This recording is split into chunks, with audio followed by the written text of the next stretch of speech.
আসসালামু আলাইকুম। আজ ৮ জানুয়ারি ২০২৫ বুধবার। শুরু করছি চেঞ্জ টিভি প্রতিদিনের গল্প অনুষ্ঠান। দর্শক, আপনাদের সঙ্গে রয়েছি আমি জহিরুল ইসলাম টুটুল। শুরুতেই সংবাদ শিরোনাম। সাবেক মন্ত্রী কামরুলের চিৎকার চেঁচামেচিতে যা ঘটল আদালতে। ব্যারিস্টার আরমানের স্ত্রীকে হেনস্থা করেছিলেন টিউলিপ। সংবিধান কারো বাপের না, মন্তব্য হাসনাত আব্দুল্লাহ। এবার বিস্তারিত। রাজধানীর লালবাগ থানার মোহাম্মদ আলী হত্যা মামলায় গ্রেপ্তার শুনানিতে আদালতের এজলাসে লিফটে না তুলে সিঁড়ি দিয়ে হাঁটিয়ে নেওয়ায় ক্ষোভ প্রকাশ করেছেন সাবেক খাদ্যমন্ত্রী কামরুল ইসলাম।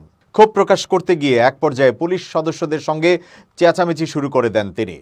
রাষ্ট্রপক্ষের আইনজীবী বলছেন, আদালতে এলেই তিনি পুলিশ আইনজীবীদের সঙ্গে ঝগড়া করেন। বুধবার ভোরের কনকনে শীতে সকাল ৯টার আগেই প্রিজন ভ্যানে করে আদালতে আনা হয় কামরুল ইসলাম, সাবেক আইসিটি প্রতিমন্ত্রী জুনায়েদ আহমেদ পলক, সাবেক আইজিপি চৌধুরী আবদুল্লাহ আল মামুন সহ ৫ জনকে। এরপর তাদের ঢাকার চিফ মেট্রোপলিটন ম্যাজিস্ট্রেট আদালতের হাজতখানায় রাখা হয়। কিছুক্ষণ পর বিভিন্ন থানার হত্যা মামলার শুনানির জন্য তাদের এজলাসে তোলা হয়। এ সময় নিরাপত্তা দিতে সারি বেঁধে পুলিশ হাজতখানা থেকে কোর্টের সিঁড়ি পর্যন্ত ব্যারিকেড তৈরি করে। পরে কামরুল, পলক, চৌধুরী আবদুল্লাহ আল মামুন সহ ৫ জনকে মাথায় হেলমেট, হাতে হাতকড়া আর বুকে বুলেট প্রুফ জ্যাকেট পরিয়ে সরাসরি আদালতে তোলা হয়। কিন্তু আদালতের সিঁড়ি দিয়ে তোলার সময় বাধে বিপত্তি। আদালতের লিফটে না তুলে ঢাকার মেট্রোপলিটন ম্যাজিস্ট্রেট আদালতের ৪ তলায় তোলা হয় তাদের। এ সময় আসামিদের নিরাপত্তা দানকারী পুলিশ সদস্যদের উপর চটে যান কামরুল ইসলাম। ক্ষোভ প্রকাশ করে তিনি বলেন, আদালতের লিফট কি নষ্ট? এত উপরে সিঁড়ি দিয়ে হাঁটানো হচ্ছে কেন? জানতে চেয়ে এক প্রকার চেঁচামেচি শুরু করেন তিনি। কামরুল ইসলাম রাগে চিৎকার করে পুলিশ সদস্যদের আরো বলেন, ইতরামির একটা সীমা আছে, ফাইজলামি পাইছেন, ২ তলায় বলে ৪ তলায় তুলছেন। এ সময় পাশ দিয়ে হেঁটে যাওয়া আইনজীবীরা বলতে থাকেন, আদালতে আপনারা লাগাইছেন তো নষ্ট লিফট। এরপর বৃদ্ধ কামরুলকে পুলিশ সদস্যরা সিঁড়ি দিয়ে উপরে ওঠার সময় হাত ধরে সহায়তা করেন। এদিকে শুনানি শেষে কামরুল ইসলামকে আদালতের লিফটে না তুলে সিঁড়ি দিয়ে হাঁটিয়ে নেওয়া প্রসঙ্গে রাষ্ট্রপক্ষের পাবলিক প্রসিকিউটর ওমর ফারুক ফারুকিকে প্রশ্ন করা হলে তিনি বলেন, লিফটের সামনে অনেক সময় বিচার প্রার্থী, সাধারণ মানুষ, আইনজীবীদের ভিড় থাকে, তাই নিরাপত্তার স্বার্থে কোনো রকম ঝামেলা এড়াতে অনেক সময় সিঁড়ি দিয়ে তোলা হয়। রাষ্ট্রপক্ষের এই আইনজীবী আরও বলেন, আর আদালতে এলেই তিনি পুলিশের সাথে ঝগড়া করেন। কখনো আইনজীবীদের সঙ্গে ঝগড়া বাঁধান, আবার কখনো উচ্চবাচ্য বক্তব্য দেন। এটা ওনার স্বভাবজাত অভ্যাস। ২০১৬ সালে গুম হয়েছিলেন মীর আহমেদ বিন কাসেম। জামায়াত নেতা মীর কাসেমের ছেলে আহমেদ বিন কাসেম ব্যারিস্টার আরমান হিসেবেও পরিচিত। গত বছরের ৫ আগস্ট ছাত্র জনতার অভ্যুত্থানে শেখ হাসিনার পতন হলে দীর্ঘ ৮ বছর পর ফেরেন তিনি। ওই সময় দেখা যায় সুস্বাস্থ্যের অধিকারী আরমান রুগ্ন হয়ে গেছেন, তাকে চেনাও যাচ্ছিল না।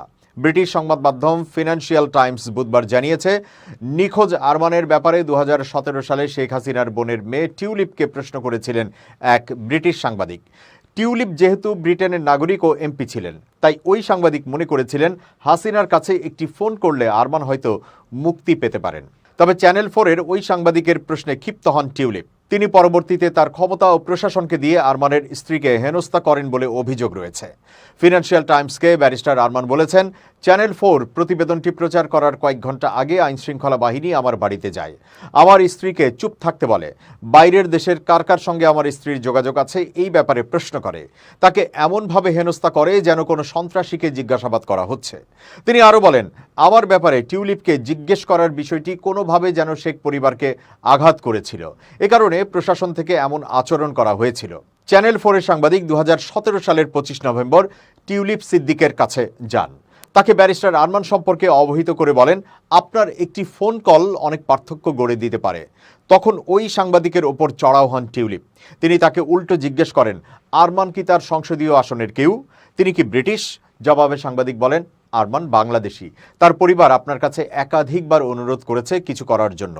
তখন টিউলিপ বলেন, আপনি কি জানেন আমি ব্রিটিশ এমপি এবং আমার জন্ম হয়েছে লন্ডনে? চ্যানেল 4-এর সাংবাদিক বলেন, কিন্তু বাংলাদেশ সরকারের সঙ্গে আপনার গভীর সম্পর্ক আছে, আপনি নিজেই বলেছেন আপনি আওয়ামী সরকারের মুখপাত্র, আপনার খালা বাংলাদেশের প্রধানমন্ত্রী। ওই মুহূর্তে টিউলিপ আরও ক্ষিপ্ত হয়ে বলেন, আপনি কি বলতে চান আমি বাংলাদেশি রাজনীতিবিদ? আমি ব্রিটিশ এমপি। আমাকে বাংলাদেশি রাজনীতিবিদ বলার ব্যাপারে সতর্ক থাকুন। এটি বলে তিনি চলে যেতে থাকেন। তখন ওই সাংবাদিক বলতে থাকেন, আপনি আরমানের ব্যাপারে একটি ফোন দিতে পারবেন না? কেন পারবেন না? ব্যারিস্টার আরমান লন্ডনে পড়ালেখা করেছেন। 2016 সালে যুদ্ধাপরাধের অভিযোগে তার বাবার বিচার চলাকালে তিনি তার আইনজীবীর ভূমিকা পালন করছিলেন। ঠিক তখনই তাকে গুম করা হয়। আরমানের ব্রিটিশ আইনজীবী মাইকেল পলক বলেছেন, চ্যানেল 4কে ব্যারিস্টার আরমানের স্ত্রী যেন বলেন প্রতিবেদনটি প্রকাশ না করতে। সেজন্য তার বাড়িতে ওই দিন র্যাবের সদস্যরা গিয়েছিল। দেখুন, আপনি একজন ব্রিটিশ এমপিকে একটি বিষয়ে জিজ্ঞেস করেছেন, এরপরই র্যাবের মতো বাহিনীর কাছ থেকে হুমকি পেয়েছেন, যেটি হত্যা ও গুমের সঙ্গে জড়িত। বৈষম্য বিরোধী ছাত্র আন্দোলনের আহ্বায়ক হাসনাত আব্দুল্লাহ বলেছেন, সংবিধান কারো বাপের না। বুধবার দুপুরে নিজের ভেরিফাইড ফেসবুক পেজে এক পোস্টে এই মন্তব্য করেন তিনি। হাসনাত আব্দুল্লাহ বলেছেন, 1972 সালে সংবিধান প্রণয়ন কমিটি পাকিস্তানের সংবিধান বানানোর ম্যান্ডেট নিয়ে ভোট পেয়েছিলেন। বংশগত আর রক্তের বড়াই দিয়ে মুক্তিযোদ্ধাদের নাতি নাতনিদের যে অসম সুবিধা দেওয়া হতো, আজকাল সংবিধান কমিটির সদস্যদের সন্তানদের সেরকম অসমভাবে মুজিববাদী সংবিধানের পক্ষে দাঁড়াতে দেখা যাচ্ছে। তিনি বলেন, যে কমিটি এই 72-এর সংবিধান করেছে, সেই কমিটি পাকিস্তানের সংবিধান বানানোর ম্যান্ডেট নিয়ে তারা ভোট পেয়েছিলেন না, মানে মনে করাই দিলাম। গত শনিবার এক বিবৃতিতে 1972 সালে বাংলাদেশের খসড়া সংবিধান প্রণয়ন কমিটির সদস্যদের সন্তানেরা জানিয়েছেন, 72-এর সংবিধানকে ছুঁড়ে ফেলে দেয়া বা কবর দেওয়ার মতো কথা কোনোভাবেই গ্রহণযোগ্য নয়। এ ধরনের কথা মহান মুক্তিযুদ্ধ, মুক্তিযুদ্ধের শহীদ ও সংবিধান প্রণয়নের সাথে যুক্ত মানুষদের সর্বোপরি দেশের জনসাধারণকে অবজ্ঞা করার শামিল। 72-এর সংবিধান নিয়ে বিরূপ মন্তব্যের তীব্র প্রতিবাদ জানিয়েছেন তারা। হাসনাত আব্দুল্লাহর এই বক্তব্যের সাথে সুর মিলিয়েছেন বৈষম্য বিরোধী ছাত্র আন্দোলনের অন্যতম সমন্বয়ক ও জাতীয় নাগরিক কমিটির মুখ্য সমন্বয়ক সার্জিস আলম। তিনিও একই ভাষায় নিজের ভেরিফাইড ফেসবুকে একটি স্ট্যাটাস দিয়েছেন।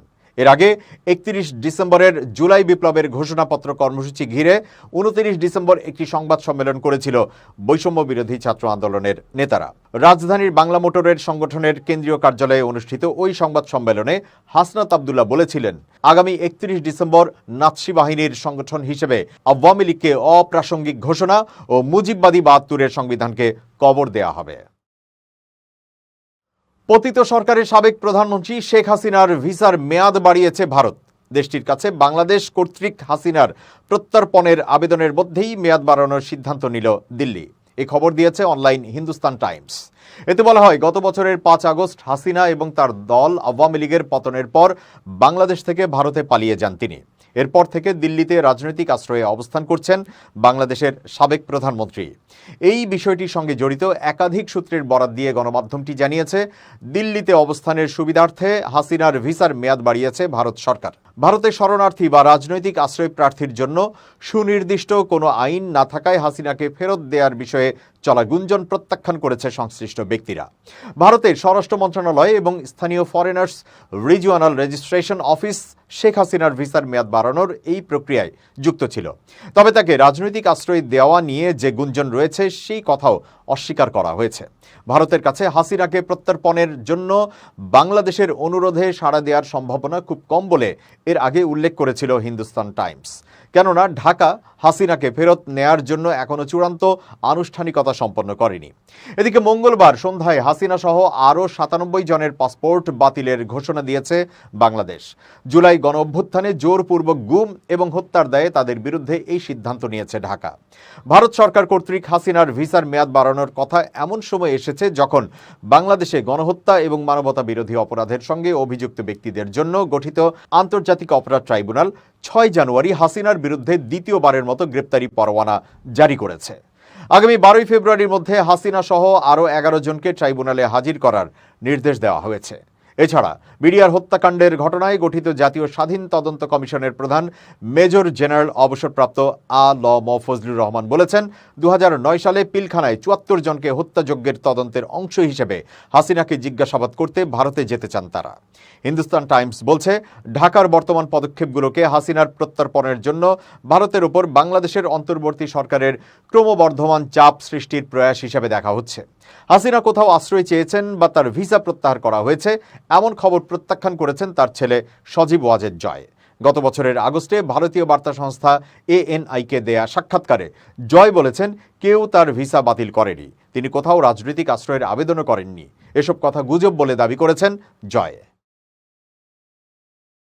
চুয়াডাঙ্গা পৌর এলাকায় চাঁদাবাজির সময় বিএনপি নেতা সোহেল রানাকে গ্রেপ্তার করেছে পুলিশ। অভিযুক্ত সোহেল রানা চুয়াডাঙ্গা পৌর ৩ নম্বর ওয়ার্ড বিএনপির সাধারণ সম্পাদক। মঙ্গলবার দুপুরে চুয়াডাঙ্গা পৌর এলাকার কোর্ট মোড় থেকে তাকে আটক করা হয়। রাতেই ভুক্তভোগী নুরুজ্জামানের স্ত্রী আরিফা পারভিন বাদী হয়ে সদর থানায় চাঁদাবাজির অভিযোগে মামলা দায়ের করেন। পুলিশ এই মামলায় তাকে গ্রেপ্তার দেখিয়েছে। বুধবার সকালে চুয়াডাঙ্গা পৌর বিএনপির সভাপতি ও সাবেক ওয়ার্ড কমিশনার সিরাজুল ইসলাম মনি এই তথ্য নিশ্চিত করে বলেন, পৌর ৩ নম্বর ওয়ার্ড বিএনপির সাধারণ সম্পাদককে পুলিশ আটক করেছে বলে শুনেছি। তার বিরুদ্ধে চাঁদাবাজির মামলা দায়ের করা হয়েছে।